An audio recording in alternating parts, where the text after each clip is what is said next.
seen Televangelist Timothy Omotoso leaving today at the O.R Tambo International Airport. But of course, this also then talks to another matter that is being followed by the NPA. And for some analysis now, the Department of Home Affairs has confirmed that he will not be allowed back in the country for the next 5 years. And for a legal perspective of what his departure will mean going forward, following the NPA's decision to appeal his acquittal, we are now joined for more on this by legal analyst Mpumelelo Zikalala, and he joins us now via our video link. Mpumelelo, thank you so much for your time this evening here on SABC News. I mean, firstly, let's get your reaction when it comes to seeing the televangelist Timothy Omotoso leave the country after being declared an undesirable person.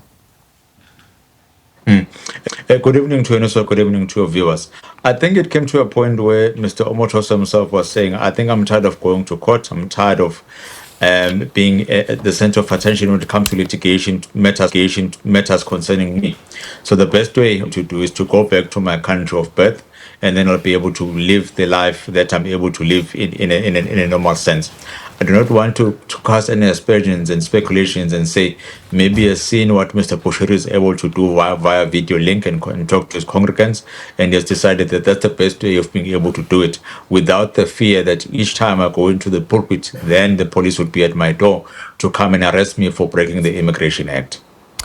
And at the same time, this happens at a very crucial moment for the NPA. It says that they intend on appealing his acquittal. What happens to that case when Timothy Omotoso is no longer in the country?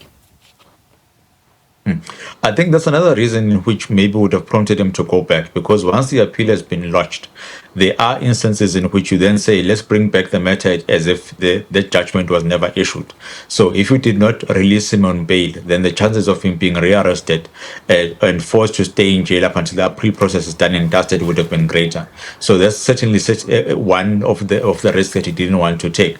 But in terms of the whole process going through, it's not going to stop the NPA from continuing with the appeal, making those submissions to the Supreme Court of Appeals and saying, let's look at the element of law. What does the law state? Are there any instances in which we believe that the court in the court got it wrong? Let's look at the element of facts on the evidence that was provided. Is the evidence from the transcripts that you were able to adduce or to extract that ought to have been taken into account, which wasn't? If that's the case, that's going to be the basis of our appeal. And that's where we're going to state if that information and that law was looked at correctly, then definitely this person would have been found guilty beyond a reasonable doubt. So that's where we are, and we want him to be brought back and to be arrested. And then what would be the legal steps to follow should he be extradited to continue with this matter? Well, it involves making an application in his country of birth or the country in which he's going to be in. The most important one would be, is it a country in which we have an extradition treaty with? Because it does not go by the country of birth. It goes by the country in which you are found in. So if it is a country that we have no extradition treaty with, then unfortunately there's nothing that we can do, or it does not fall within the Interpol list of countries which are working together when it comes to apprehending suspects which are wanted. But if the case is that it falls within that particular list, then the extradition process will have to take place within that country, go through all the appeal processes that are there before an order comes out that says, go back to South Africa to face your crimes, go back to South Africa and attend a court of law within that particular country. And that's something that can take maybe between 1 year to 2 years, depending on how fast the laws of that country and the courts are working to work optimally. And Mpumelelo, one would also then ask, talking about, it seems as if there is still a long way to go to ensure that, this appeals process does indeed go ahead, and we can see another layer of this case. How long will something like this take?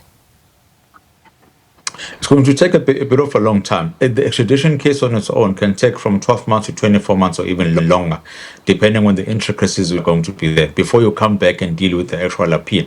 Another thing with that is that it also gives him opportunity to then look into it deep or get a much more comprehensive view at the case of the state. So he's going to have two parts at the cherry. The first one within the extradition phase, be able to deal with the evidence and know exactly what evidence is going to be utilized if the extradition application goes ahead and is forced to come back to South Africa. So it's a mammoth task for the NPA. It's something in which they're going to really need to work hard on, not only on the main case in which, from what we've heard in the media, they've already filed or they're in the process of filing that appeal, but it's going to be the extradition now, which is going to be more important, because within that extradition case, you must be able to prove your case and say, this is why we need this person to come back. But most importantly, we are going to treat them in a normal manner, in the element of justice, making sure that we are giving them an opportunity to be heard, giving representative.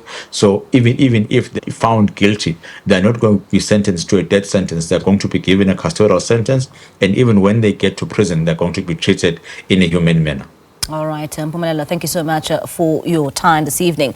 That's Mpumelelo Zikalala, the legal analyst, giving us his insight in terms of the road that will now be travelled, particularly when it comes to the NPA and Timothy Omotoso.